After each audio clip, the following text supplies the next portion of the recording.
अर्जुन. सगळीकडे फक्त आणि फक्त त्याच्याच नावाचा जयघोष सुरू होता. मुली तर त्याला बघून वेड्या झाल्या होत्या आणि व्हायलाच हवं. होताच तो तसा स्मार्ट, डॅशिंग, हँडसम. 6 फूट उंची, घारे डोळे, गोरा गोमटा, टोकदार नाक, कुरळे केस, ट्रिम दाढी, गालावर खळी. त्याच्या त्या खळीवरच कॉलेजच्या अर्ध्या मुली फ्लॅट होत्या आणि बाकी अर्ध्या त्याच्या बॉडीवर. कसले ते 6 पॅक्स, कसले ते biceps. My God, full on fire होता तो. आज कॉलेजमध्ये फुटबॉल कॉम्पिटिशन होती आणि नेहमीप्रमाणे अर्जुन व त्याचा ग्रुप जिंकला होता. तेही अर्जुनमुळे, म्हणून सगळीकडे त्याच्या नावाचा जयघोष सुरू होता. त्यात जिंकल्यामुळे साहेबांनी अंगावरचा शर्ट काढून हवेत भिरकावला असल्याने सगळ्या मुलींची नजर त्याच्या त्या घामाने भिजलेल्या बॉडीवर स्थिरावली होती. सगळ्या आवंडा गिळत त्याच्याकडे बघत होत्या. तर आज कॉलेजचा पहिला दिवस होता. अर्जुन आणि त्याचा ग्रुप कॉलेजच्या शेवटच्या वर्षाला होते. अर्जुन कॉलेजमधला कूल ड्यूड. पूर्ण नाव अर्जुन प्रभाकर सरपोतदार. पैशांची कमी नव्हती. करोडपती बापाचा एकुलता एक मुलगा होता तो. म्हणूनच मित्रांचीही कमी नव्हती, कारण सगळ्यांवर पाण्यासारखा पैसा ओतायचा तो आणि सतत मुलींच्या गराडात असणारा. फ्लर्टिंगच्या बाबतीत तर अगदी नावाजलेला. कॉलेजमधल्या सुंदर दिसणाऱ्या एकाही मुलीला याने सोडलं असेल तर शपथ. बेब, स्वीटी, हॉटी असे कितीतरी विशेषण वापरून तो मुलींना त्याच्या तालावर नाचवायचा आणि त्याही त्याच्या जाळ्यात फसायच्या. प्रेमाचा पीसुद्धा माहीत नव्हता त्याला, पण फ्लर्टिंगमध्ये PhD पूर्ण केलेली साहेबांनी. स्वतःच्या सुंदर दिसण्याचा पुरेपूर फायदा घ्यायचा तो मुलींना फसवण्यासाठी. पण अभ्यासात हुशार होता. हां, कॉलेज बंक करून मित्रांसोबत बाहेर फिरणे, मूव्ही, पबला जाणे हे सगळे शॉक करायचा. पण परीक्षेच्या महिनाभर आधी अचानक अंडरग्राऊंड व्हायचा. कुठे जायचा कोणालाही कळत नसायचं आणि रिझल्ट लागला की नंबर 1ला त्याचं नाव असायचं आणि त्याच्याबरोबर फिरणाऱ्यांचे 1-2 विषय बॅकलॉगला असायचे. पण या सगळ्या दिखावाच्या मैत्रीमध्ये एक मित्र असाही होता ज्याला खरंच अर्जुनची काळजी होती आणि अर्जुनसुद्धा त्याच्यावर जीव ओवाळून टाकत होता. विशाल, अर्जुनचा अगदी शाळेपासूनचा मित्र. विशालच्याही घरचे श्रीमंत होते, परंतु त्याला त्या श्रीमंतीचा कसलाही बडेजाव नव्हता. तो अगदी साधेपणाने राहायचा. त्याचा अभ्यास व त्याचं काम एवढंच त्याचं विश्व. विशालला कधीकधी अर्जुनचा खूप राग यायचा जेव्हा तो मुलींबरोबर टाइमपास करत फिरायचा. त्याने याबद्दल त्याला खूप वेळा समजवण्याचाही प्रयत्न केला, परंतु त्याला काहीच फरक पडायचा नाही. तो त्याचं बोलणं नेहमी हसण्यावारे घ्यायचा. शेवटी कंटाळून विशालनेही त्याला समजवण्याचा नाद सोडून दिला. विशाल पण अभ्यासात हुशार होता. दोन्ही मित्रांनी मिळून नंबर 1 आणि नंबर 2ची जागा पहिल्यापासून फिक्स केली होती. त्या दोघांमध्ये त्यांनी कधी तिसऱ्याला येऊ दिलं नाही. रिझल्ट लागल्यानंतर आपला आनंद सेलिब्रेट करण्यासाठी ते दोघं त्यांच्या नेहमीच्या जागी भेटायचे, जिथे त्यांच्यामध्ये तिसरं कोणीही नसायचं. त्या दिवशी ते मनसोक्तपणे एकमेकांशी गप्पा मारायचे, मनातलं सगळं शेअर करायचे. तर हे झालं या दोघांचं इंट्रोडक्शन. आता वळूया आपल्या कथेकडे. सर्वजण जल्लोष करतच कॅन्टीनमध्ये येऊन बसले. यार अर्जुन, तू ना खरंच ग्रेट आहेस. कसं जमतं तुला हे? सगळ्याच गोष्टीत कसं काय एवढा हुशार आहेस तू? रोहित म्हणाला. स्वतःची स्तुती ऐकून अर्जुन 10 फूट वरती उडाला होता. तो स्वतःच्या शर्टची कॉलर उडवत म्हणाला, हे सगळं रक्तात असावं लागतं ब्रो, तुमच्याकडून नाही होणार. निखिल म्हणाला, अर्जुन आता जिंकलास ना तू, चल मग पार्टी दे. अर्जुन म्हणाला, देतो ना, घाबरतो की काय? जा, तुम्हाला जे ऑर्डर करायचं आहे ते करा, आज मूड चांगला आहे माझा. थँक्स म्हणून त्याच्या ग्रुपमधले सर्वजण आपापली ऑर्डर देण्यासाठी निघून गेले. तेवढ्यात विक्की, म्हणजेच दुसऱ्या टीमचा लीडर, ज्याला अर्जुनने नुकतंच हरवलं होतं, तो रागात तिथे आला व त्याच्याकडे बघत म्हणाला, जास्त खुश होऊ नकोस, आज तुझा दिवस होता म्हणून तू जिंकलास, पण एक ना एक दिवस मी तुला नक्की हरवेल, बघच तू. चिल ब्रो, अरे आत्ताच हरलास ना तू, मग कशासाठी एवढा ॲटिट्यूड दाखवतोयस? Just forget about everything, okay? Chill. Arjun म्हणाला. खूप घमंड आहे ना तुला स्वतःवर. चल, आज मी तुला एक चॅलेंज देतो. दम असेल तर पूर्ण करून दाखव. विकी म्हणाला. ओ, अर्जुनला चॅलेंज? मी कधीच हरत नाही. Challenge accepted. सांग काय करायचंय? अर्जुन म्हणाला. तेवढ्यात विशाल तिथे आला. त्याने त्या दोघांचं सगळं बोलणं ऐकलं होतं. अर्जुन, वेडा आहेस का? तुला चांगलं माहिती आहे ना की तो कसा आहे ते. तू का त्याच्या नादाला लागतोयस? तो काहीही करायला सांगेल तुला. विशाल मध्ये येत म्हणाला. विकी मात्र एक डेविलवाली स्माईल देत त्या दोघांकडे बघत होता. विकी म्हणतो, अर्जुन घाबरलास का? इट्स ओके, तुला नसेल जमणार तर राहू दे. अर्जुन म्हणाला, मी एकदा दिलेला शब्द पूर्ण करतो, माहिती आहे ना. पण हे चॅलेंज पूर्ण करण्याच्या बदल्यात मला काय मिळणार? विकी म्हणाला, तू म्हणशील ते, पण जर तू हरलास तर मी म्हणेल ते तुला करावं लागेल. कबूल? अर्जुन म्हणाला, डन.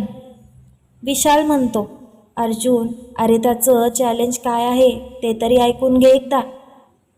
विशाल, जस्ट चिल. सांगून सांगून काय सांगणार आहे तो? बघू तरी त्याची अक्कल कुठपर्यंत चालते ते. हां चल, बोल काय करायचं आहे? अर्जुन म्हणाला. विकी, चल माझ्यासोबत, असं म्हणत तो बाहेर निघाला. अर्जुन, विशाल व बाकी सगळे देखील त्यांच्या पाठोपाठ निघाले. विकी मेन गेटच्या समोर जाऊन उभं राहिला व त्याला म्हणाला, समोरून आता जी कोणी मुलगी येईल तू तिला प्रपोज करायचं आणि तिच्या गालावर किस करायचं.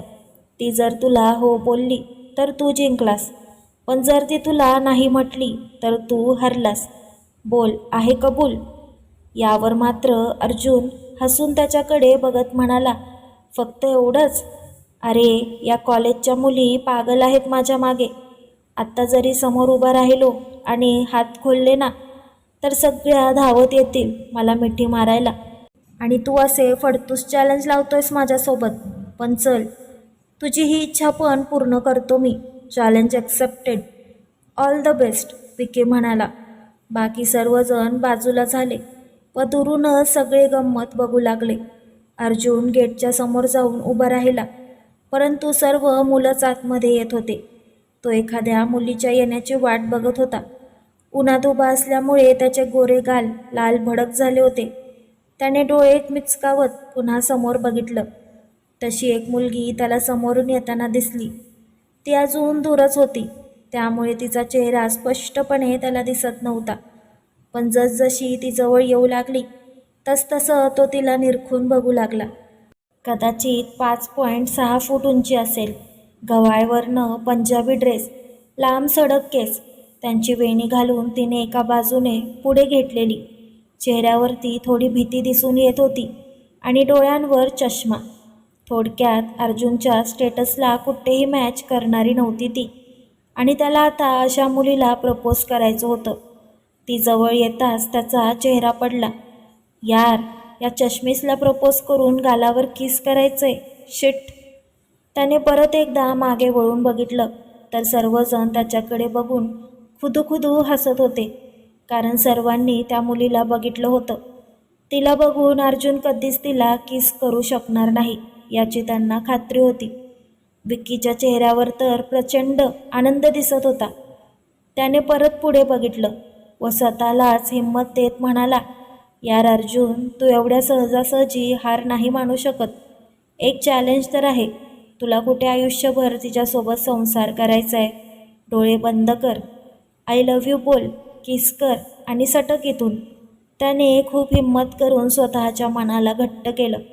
डोळे बंद केले, एक दीर्घ श्वास घेतला व पुन्हा डोळे उघडले. तोपर्यंत ती मुलगी अगदी त्याच्या जवळून त्याच्याकडे न बघता जाऊ लागली. तिचं त्याच्याकडे अजिबात लक्ष नव्हतं. ती तिच्याच विचारात गुंग होती. अचानक तिला कोणीतरी तिचा हात पकडल्यासारखं वाटलं आणि तिने मागे वळून बघितलं तर अर्जुनने तिचा हात पकडलेला होता. ती मुलगी म्हणाली, एक्सक्यूज मी, हात का पकडला आहे तुम्ही माझा? मला जरा 2 मिनटं देता का तुमचे? थोडं बोलायचं होतं, अर्जुन म्हणाला. ती मुलगी म्हणाली, आधी हात सोडा. ओके म्हणत त्याने तिचा हात सोडला. ती खूप आश्चर्याने त्याच्या तोंडाकडे बघत होती, कारण तो एवढा हँडसम होता आणि तरीही तो तिच्यासोबत बोलायचं म्हणून उभा होता. याचं तिला जरा विशेष वाटत होतं. एक्सक्यूज मी, बोलताय ना? हो बोलतो, म्हणत तो एकदम तिच्याजवळ जाऊन उभा राहिला व एका क्षणात त्याने तिच्या गालावर किस केलं व पटकन म्हणाला, आय लव्ह यू. हे ऐकून तर तिचे डोळे मोठे झाले. आधीच त्याने तिच्या गालावर किस केल्यामुळे ती जागीच फ्रीज झाली होती. त्यात पुढे जे काही तो बोलला ते ऐकून तर तिचं डोकं सुन्न झालं होतं. तिला तिच्या कानांवर विश्वास बसत नव्हता. 1-2 सेकंदानंतर ती थोडी भानावर आली आणि तिला वास्तवाची जाणीव झाली. आता तिला त्याने जे काही केलं ते सगळं समजलं आणि तिचे डोळे रागाने लाल झाले व क्षणाचाही विलंब न करता तिने सटाक एक जोरदार त्याच्या कानाखाली मारली. तिने मारलेल्याचा आवाज एवढा मोठा होता की आजूबाजूचे सगळे जागीच उभे राहून त्या दोघांकडे बघू लागले. अर्जुनला तर दिवसाढवळ्या डोळ्यांसमोर काजवे चमकल्यासारखं वाटत होतं. डोकं पूर्णपणे सुन्न झालं होतं. तिकडे लपून बघणारे ते सर्वजण पण शॉक झाले होते. त्याला कारणही तसंच होतं, कारण इतके दिवस जो मुलगा मुलींच्या गळ्यातला ताईत बनवून फिरत होता, आज त्याच मुलाला एका मुलीने कानामागे ठेवून दिली होती आणि तेही अशा मुलीने जी खरंच त्याला कुठेच मॅच करत नव्हती. सर्वजण अगदी वाचून समोरचा तमाशा बघत होते, पण ती मुलगी मात्र डोळ्यात अंगार भरून त्याच्याकडे रागात बघत म्हणाली, तुझी हिंमत कशी झाली हे सगळं बोलायची आणि मला किस करायची? कॉलेज हे शिक्षणाचं मंदिर आहे, पण तुमच्यासारख्या श्रीमंत बापाच्या मुलांनी त्याला प्रेमाचं थिएटर करून सोडलंय, जिथे तुम्ही रोज हे असे तमाशे करता. पण माझ्या पुढे हे नाटक चालायचे नाहीत. इथून पुढे माझ्या नादाला लागायचं नाही, समजलं? ती त्याच्यासमोर बोट नाचवत आणि वेणीला झटका देत तिथून निघून गेली. अर्जुन मात्र तिच्या बोलण्याने पूर्णपणे शॉक होऊन तिच्याकडे बघत होता, कारण आज पहिल्यांदा कोणत्या तरी मुलीने त्याच्यासमोर आवाज वर करून बोलायची हिंमत केली होती आणि याने त्याचा अहंकार दुखावला गेला होता. तो गालाला हात लावतच उभा होता, पण मनात मात्र तिला खूप साऱ्या शिव्या घालत होता. तर ती मुलगी म्हणजे आपल्या कथेची नायिका आरोही. एकदम साधीभोळी मध्यमवर्गीय कुटुंबातील मुलगी, शिक्षणाची प्रचंड आवड असलेली, पण तिच्या गावी पुढील शिक्षणाची सोय नसल्यामुळे नुकतीच शहरात आलेली. आई वडिलांनी कशीबशी पैशांची व्यवस्था करून तिला इकडे पाठवलेलं, कारण त्यांची इच्छा होती की मुलीला शिकवायचं, तिला तिच्या पायावर उभं करायचं आणि आई वडिलांची ही इच्छा पूर्ण करणं हेच तिचं स्वप्न होतं. आणि तिच्या या स्वप्नांच्या आड ती कोणालाही येऊ देणार नव्हती. पण कॉलेजच्या पहिल्याच दिवशी तिच्यासोबत हे असं काही होईल याचा तिने स्वप्नातसुद्धा विचार केला नव्हता. म्हणून अर्जुनच्या या अचानक वागण्याने तिचा राग तिला अनावर झाला आणि नकळतपणे तिने हात उचलला. काय मग, भेटले का आपल्या हिरो हिरोईनला, अर्जुन आणि आरोहीला? बघितले कसे आहेत हे दोघे, ज्यांचा कुठेही मॅच नाही आहे. यांची लव्ह स्टोरी कधी बनू शकेल का? तुम्हाला काय वाटतं कमेंट करून नक्की सांगा. आणि पुढील भाग ऐकण्यासाठी आपल्या चॅनलला फॉलो करा. आणि हा भाग आवडला असेल तर व्हिडिओला लाईक करा, शेअर करा.